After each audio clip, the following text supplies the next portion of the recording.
Wala talagang kadala-dala, walang pakialam, pakapalan, palakasan ng loob ang ating mga politician. Lalo na ho yung mga nasasangkot sa patuloy na paggasta ng pera ng mamamayan na ituring natin na parang hindi naman kailangan o walang pakundangan, walang sapat na pagmamalasakit. Ang tinutukoy ko po itong panibagong kontrobersal. Wala naman kasing aamin dito. Isa lang itong umamin, marami sigurong talagang hindi aamin, mananahimik na lang, magdi-deny pa sa bonus ng mga congressman. Ay akala nyo, itong nakaraang taon, halos kalahati ng 2025, laban sa korupsyon ang pinag-uusapan. Dahil ang epekto nito ay napakalaki sa mamamayang Pilipino. Kahirapan, kawalan ng development, pang-aabuso sa pera ng bayan na mga congressman, senador at iba pa ang isinasangkot sa Ghost Project. Tapos itong expose ng bagong congressman, bilyonaryong congressman, isa sa pinakabatang congressman, Congressman Libiste ng Batangas, pera na naman ang bayan ang pinag-uusapan. Ako po personal na niniwalang meron talagang bonus ang mga congressman. Kung magkaanong halaga, iba-iba yan, bawat taon, at maaaring iba-iba rin conforme kung ikaw ay malapit sa Committee on Accounts or kaya sa liderato ng Kongreso. Ganon po yan. Kaya wala talagang aamin. Ang aamin dito talagang magsasakripiso. Ang aamin dito yung posibleng hindi nangangailangan na kung magkaanong halaga kasi bilyonaryong congressman siya. Katulad ni Libiste. Kaya nakita nyo, yung mga nagsasalita ay malalapit sa speaker, idinidepensa at hindi daw ito totoo. Di ba? Maaring individual na kanilang galaw yon, pero yun naman talaga ang mangyayari. Mas marami, mas majority ng mga congressman magdi-deny sa bonus na ito. Yung iba, hindi magsasalita, mananahimik na lang. Pero lahat talaga yan, may bonus. Majority group, minority, may bonus talaga yan. Kung magkaano hindi natin alam. Ang palusot lang dyan na gagawin nila, yan ay gastusin ng district office nila. Yan ay gastusin ng kailang opisina. Ganun lang. Kasi alam nyo sa Kongreso, ang budget, especially yung mga bonus, allowance, at kung ano pong expenses ng bawat congressman, laging ginagamit ng kinatawag ng kailang opisina. Wala hong pag-audit yan. Karamihan nga dyan certification lang.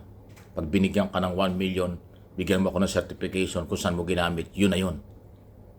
Pero walang gagawa ng certification o ng resibo na yung tinanggap nila na cheque o cash, yan po ay bonus.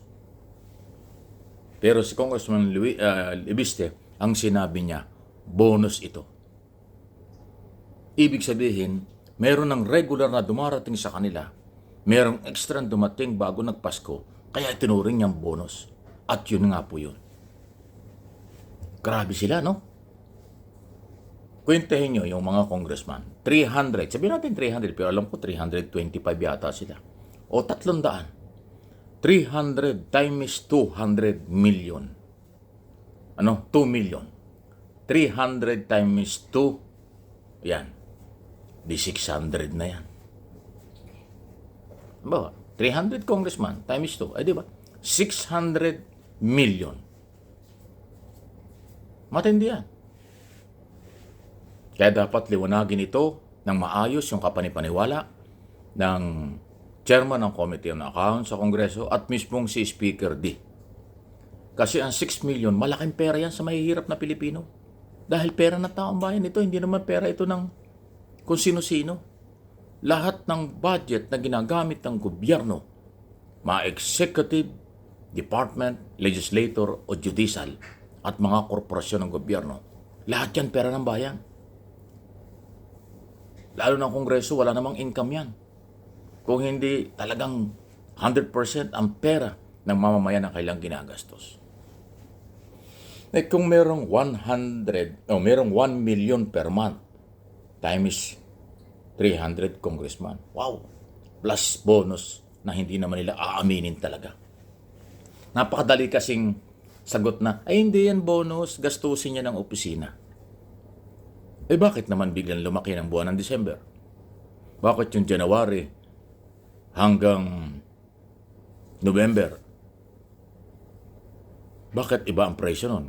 Bakit ang buwan ng December na doble? Ay di ba? Di may bonus nga.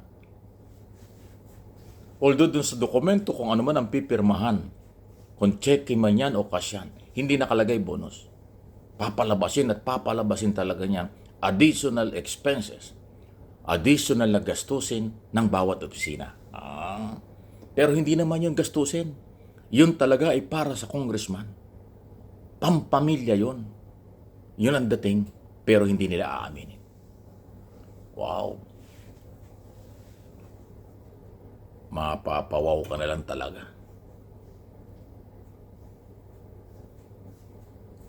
Meron bang bonus dapat ang taga-gobyerno? Wala. 13-month lang meron. Di ba? Ang 13-month kasi nasa batas yun. Ang bonus, walang batas. Ang bonus ay konforme sa korporasyon ng pribadong sektor kung magbibigay ka o hindi. Pero sa gobyerno, walang bonus. 13-month lang. O yung cash gift na tigwa 1,000 sa mga simpleng empleyado. Pero yung mag-i-issue ng cheque o cash, 2 million pesos, saan batas kinuha yun? Wala. Meron mang batas na dapat mamigay ang speaker o ang kongreso ng 1 million to 2 million bawat isa pag December? Wala pong batas na ganoon. Kaya nga ulit-ulitin ko, sasabihin nila, papalabasin nila, gastusin lang yan ng opisina, pero hindi totoo yun. Iba yung gastusin ng opisina na monthly ay kanilang nakukuha at ibinibigay sa kanila. Pag may extra ng December, bonus yan. Mambira kayo. Eh, bilyonaryo kasi si Libiste, kaya hindi niya kailangan yan. Pangalawa, may malasakit siya sa pera ng bayan. Pangatlo, siya po ay matino na congressman. Minamali-mali lang ng iba. Pero sa bagay, sa isang banda, lahat naman tao ay nagkakamali. Minsan may mga pahayag siyang mali rin. Pero dito, pagdating sa pera ng bayan, aba, ang hindi susuporta sa isyong ito, kasi may dokumento Pinakita nga yung mga check Nilabas niya sa kanyang sariling social media account ang detalye. O di kaya ngayon, kanya-kanyang statement yung mga malapit sa speaker o yung majority. Hindi naman nila pwedeng kastigo o disiplinahin si Libiste dahil dyan. Abay, ibang issue. Kasi lahat sila tumanggap Wala namang congressman walang ganyan. Papayag ba naman isang congressman yung iba meron siya wala? Araw-araw sila magkakasama, nagkakarinigan, nagkakaintindihan yan. Pati nga statement ng mga yan, minsan kopyahan lang Ha? Di ba?